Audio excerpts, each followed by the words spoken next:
Akang dan Teteh, dalam segmen ini saya ingin menjawab pertanyaan tentang cara melakukan pemaafan. Uh, di sini ada pertanyaan bagaimana cara melupakan perbuatan dari orang yang telah menyakiti hati kita dan bagaimana agar kita bisa percaya kembali dengan orang tersebut. Mungkin tidak semua orang dengan mudah memaafkan, apalagi terjadi kejadian di masa lalu dan sangat membuat tersakiti. Apakah ada hal yang bisa kita lakukan agar memaafkan dengan tulus? Walaupun kita sudah tahu tentang memaafkan bukan berarti menyetujui apa yang dahulu orang itu lakukan. Memaafkan hanya untuk perubahan diri sendiri, tips atau triknya Pak. Pertanyaan berikutnya dari Teteh 36 tahun, bagaimana berproses memaafkan terhadap anggota keluarga? Di satu sisi ingin agar anggota keluarga tersebut menjadi berperilaku tidak menyakiti, ingin hubungan baik tetapi masih ada perasaan marah. Pertanyaan berikutnya dari Akang 55 tahun, memaafkan itu sesuatu yang sulit dilakukan seorang apabila terhadap kejadian yang membuat dirinya kecewa atau sakit. Apa yang perlu dilakukan sehingga seseorang bisa menjadi pemaaf? Tipe kepribadian orang yang mudah memaafkan itu seperti apa? Dan apakah memaafkan itu bisa dilatihkan pada orang sehingga bisa menjadi orang pemaaf bagi dirinya dan orang lain? Akang dan Teteh, yang pertama ini ada beberapa subkelompok ya dari pertanyaan cara pemaafan itu. Jadi apa sih rumus memaafkan? Kalau kita mau jadi pemaaf, apakah pemaafan itu tergantung ke tipe kepribadian? Nggak juga sih.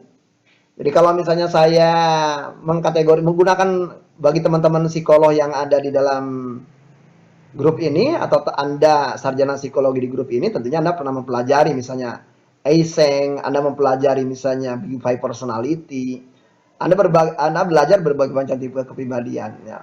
Orang pemaaf itu ya ada di tipe kepribadian apapun gitu. Nah, karena pemaafan itu adalah kompetensi. Jadi pemaafan itu bukan sifat, bukan. Pemaafan itu adalah namanya saja kalau dalam bahasa Arab itu akhlak. Akhlak itu adalah dari kata kholako. Kholako itu sesuatu yang dibuat. Akhlak berarti yang bersungguh-sungguh dibuat. Gitu ya. Nah, jadi akhlak itu artinya adalah sebuah tindakan yang memang dengan penuh kesengajaan dilatih. Disadari, dilatih. Nah, kemudian kok kita nggak susah jadi pemaaf, kitanya gampang jadi pendendam. Mohon maaf. Karena di masyarakat kita barangkali skema pendendam jauh relatif lebih banyak dibandingkan skema pemaafan. Saya pernah melakukan kegiatan ya bagi orang lain dianggap iseng gitu ya. Saya pembaca karya sastra, senang membaca karya-karya sastra, dulu adalah menjadi anggota perpustakaan Balai Pustaka di Jakarta. Itu saya waktu di sekolah pendidikan guru itu saya mempelajari itu kisah-kisah rakyat Indonesia gitu ya. Kisah-kisah rakyat Nusantara itu ya dari Papua sampai Aceh sangat sulit untuk mencari tema cerita, tema kisah, tema legenda yang sifatnya pemaafan, sangat sulit. Kalau ada saat ini kisah-kisah legenda tema-tema pemaafan itu hanya ada di iklan Marjan. Coba Anda cermati iklan Marjan. Dalam versi aslinya misalnya Timun Emas itu ya membuat si raksasa si Buto Ijo terjerembab dan mati. Tapi Timun Emas yang hadir pada setiap bulan Ramadan malahan dia kemudian menolong melemparkan tali gitu dan mengangkat si Buto Ijo. Itu kan tema-tema yang apa ya? Merupakan kritik ulang gitu terhadap kisah-kisah rakyat kita. Nah, jadi kalau misalnya orang sulit memaafkan ya wajar gitu karena tidak ada contoh, tidak ada orang yang mengajarkan gitu ya. Yang ada adalah orang terbiasa adalah nahan marah, nahan dendam. Digunakannya juga istilah menahan marah, menahan dendam. Bahkan ada orang menyimpan dendam istilahnya. Bahkan ada orang membesarkan dendam. Bahkan ada orang yang menggunakan istilah menanam dendam. Ya makin mantap udah. Nah, sehingga jadi kalau misalnya kita mau berlatih cara memaafkan, dimulainya dari mana supaya gampang? Jangan nunggu dizolimi orang. Gitu. Jadi dimulainya dari mana? Mulailah Anda sayang pada diri Anda sendiri. Dari situ. Pastikan bahwa kita cinta pada diri kita sendiri, pastikan kita sayang pada diri kita sendiri, pastikan segala macam tingkah laku kita itu sebenarnya adalah demi kebaikan diri sendiri, itu dulu. Nah, sehingga kalau ada stimulus-stimulus dari luar, nantinya cara berespon kita ada jeda sebentar. Oh, ini ada orang yang ngeledekin saya. Perlu dimasuk nggak nih ke dalam benak? Atau udah cuma sekedar bunyi? Akhirnya bisa begitu. Karena dimasukin ke benak ada manfaatnya nggak? Nggak ada manfaatnya. Dimasukin ke benak atau bagi dipikir-pikiran lebih bermanfaat bagiku atau tidak banyak manfaat, tidak banyak. Begitu tidak banyak manfaat, udah. Kita tidak masuk ke dalam benak kita. Sesuatu yang tidak masuk ke dalam benak Anda, maka Anda tidak perlu mengolahnya. Nah, jadi melatihnya kalau misalnya kita belajar dari menggunakan pendekatan psikologi kognitif, ada berangkatnya dari indera di luar sana gitu. Indera kita mengindrai sesuatu gitu ya, entah bunyi, entah gerak bunyi, entah penglihatan, entah image gitu ya. Dari situlah kemudian kita olah, ini layak nggak untuk kita olah dan menjadi kebaikan. Kalau tidak layak, udah di stop di titik situ. Bahkan dipikirkan dan ditafsirkan pun tidak perlu. Nah, jadi kalau misalnya mau jadi orang pemaaf, belajarnya dari berbuat baik memang. Latihlah terus diri kita untuk berbuat baik. Latihlah terus diri kita untuk berpikir baik. Latihlah terus diri kita untuk berperasaan baik.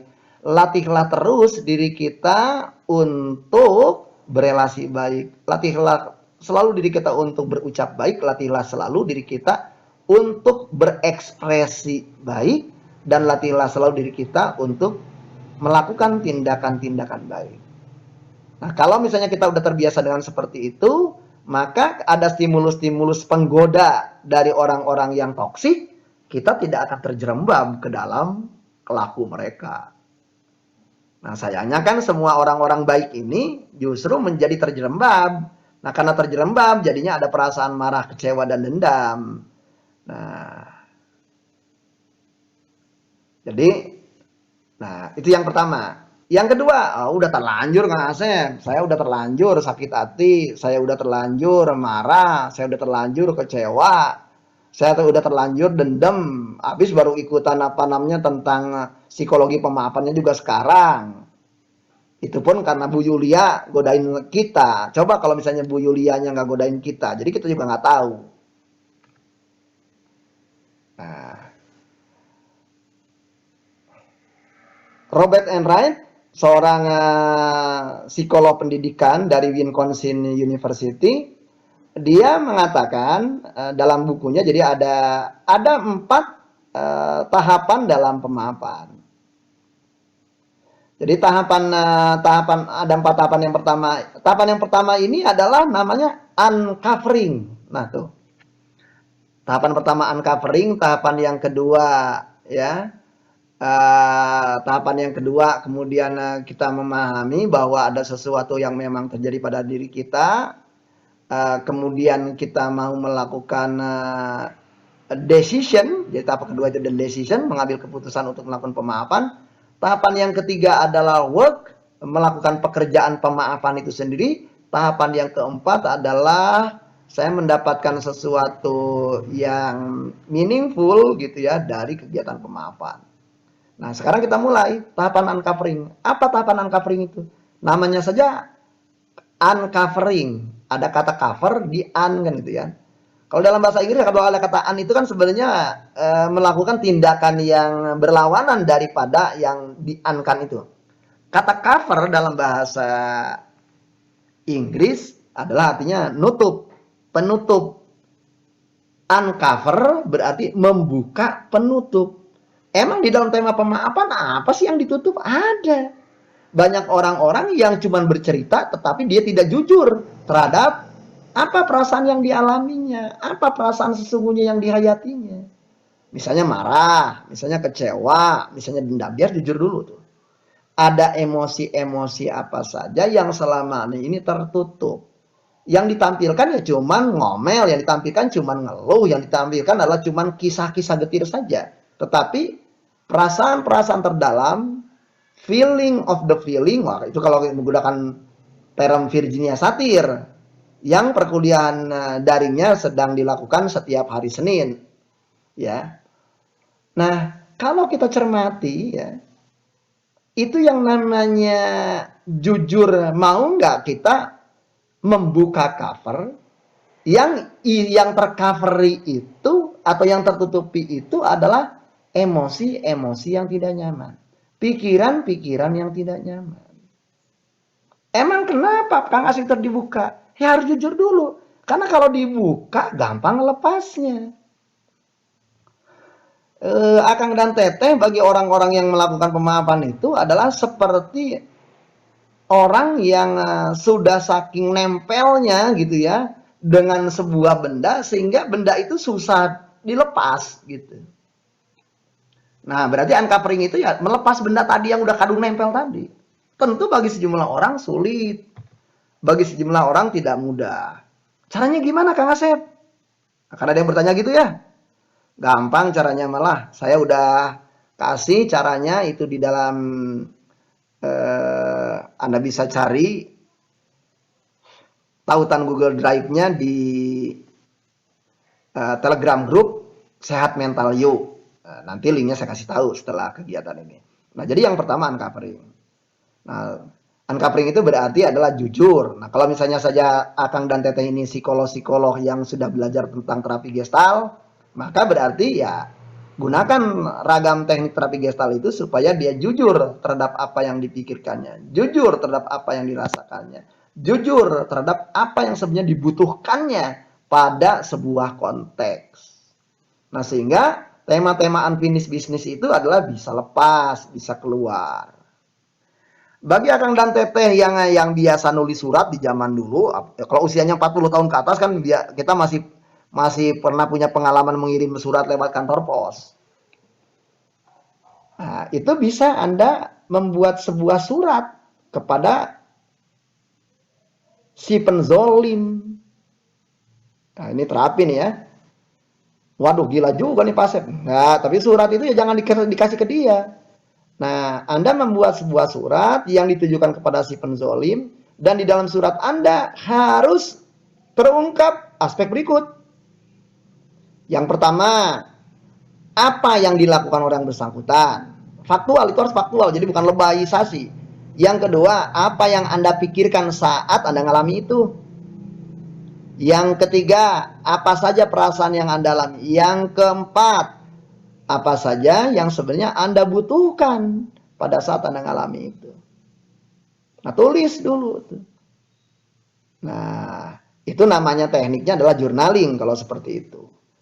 Nah, apa yang paling penting dari teknik-teknik ini? Teknik ini adalah digunakan dalam rangka supaya emosi-emosi yang tertahan tadi keluar dari diri Anda. Terbuka kemudian lepas dari diri Anda. Karena selama ini emosi ini tertahan. Karena tertahan nyesek di dalam diri Anda, di dalam batin Anda. Sehingga dia perlu keluar. Perlu kita buang. Perlu kita lepas. Untuk ngeluar lepasnya perlu sarana. Nah, salah satunya journaling itu. Nah, setelah itu apa yang dilakukan? Terus baca lagi surat itu. Masih nyesek? Ungkapin lagi, baca lagi, masih ada nyesek di dada, keluarin lagi apa yang pengen diekspresikan. Dan pada waktu mengekspresikannya, udah nggak perlu khawatir lagi dengan pantas tidak pantas selama kata-kata itu ada di dalam benak Anda. Misalnya, jancokon, anjing sia, itu kan kata-kata tidak layak sebenarnya, tetapi udah ada di dalam benak Anda. Nah, di benak Anda itu kan layak tidak layak ada, tetapi dia ngeganjel gitu kalau misalnya Anda nggak lepasin. Nah, kan itu tulis itu. Bos, anjing sih ya. Bos Cuki Milo, apapun lah. Kata-kata makian yang udah kadung ada di dalam benak itu dilepas. Supaya apa? Anda tidak terbebani oleh kata-kata makian yang berulang-ulang berputar di dalam benak Anda.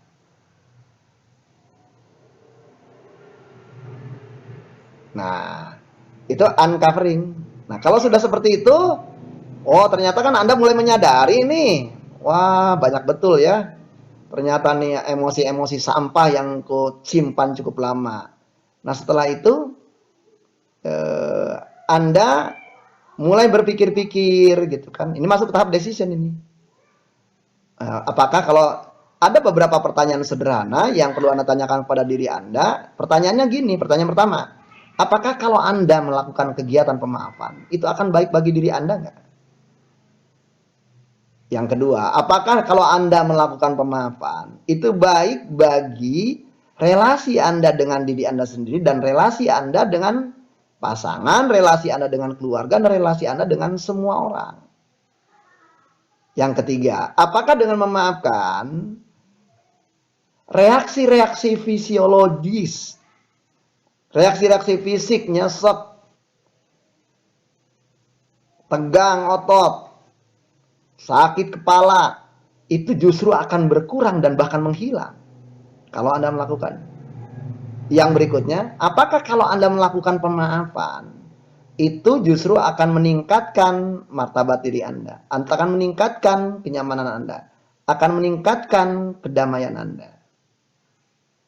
Nah, apabila jawabannya ya, berarti yuk Anda memutuskan untuk melakukan pemaafan. Nah, memutuskan melakukan pemaafan itu apa? Mulai dari sayang sama diri sendiri.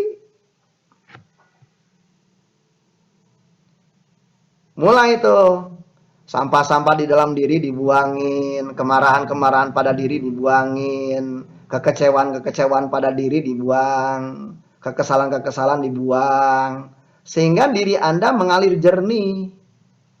Nah, sehingga kalau sudah jernih seperti ini, ya, maka Anda bisa tuh melakukan kegiatan-kegiatan baik dimulai kepada diri Anda. Nah, tahapan ini adalah tahapan work. Kalau kita berguru kepada Robert Enright. Nah,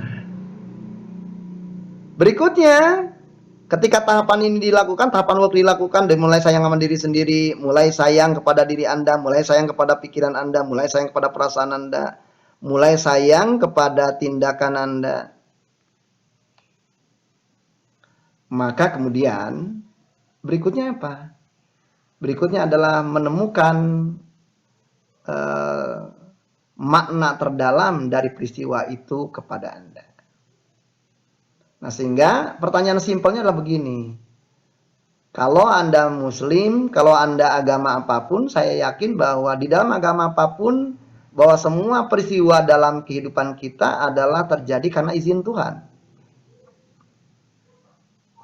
Bahkan di dalam ayat Quran, bahkan jatuhnya sehelai daun pun atas izin Tuhan. Sehingga datangnya orang penzalim itu pun ke dalam kehidupan kita pun adalah atas izin Tuhan. MH Ainun Najib mengatakan, nah, Tuhan kadang-kadang suka bercanda. Nah, pertanyaannya adalah, ini bercandanya Tuhan ngirimin orang itu kepada Anda itu sebenarnya, kalau itu adalah ayat Tuhan untuk kita, sebenarnya ayat Tuhan ini ingin membangkitkan kita apa? Kalau pertanyaan itu dielaborasi, gara-gara kejadian yang kita pandang buruk itu, sebenarnya tanpa kita sadar, ada kompetensi apa sih di dalam diri kita yang justru keluar, muncul keluar.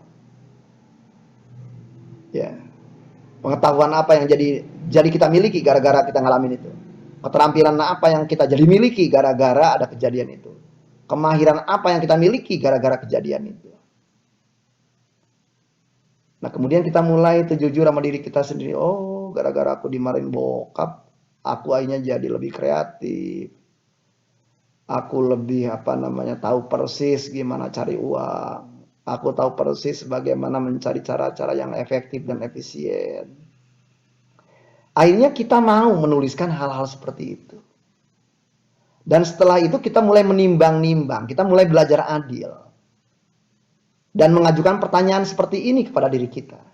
Apakah kalau tanpa mengalami kejadian itu, aku punya kompetensi-kompetensi tadi? Nah, Akang dan Teteh, kalau di dalam terapi-terapi kelompok pemaafan, ya dalam setiap tahun gitu ya, itu kalau saya baca jawaban-jawaban dari para peserta terhadap pertanyaan ini, menjadi menariknya adalah semua peserta adalah kemudian nyadar bahwa kejadian-kejadian buruk yang mereka alami itu ternyata memunculkan ragam kompetensi yang justru tidak akan pernah muncul kecuali yang memang lewat peristiwa itu.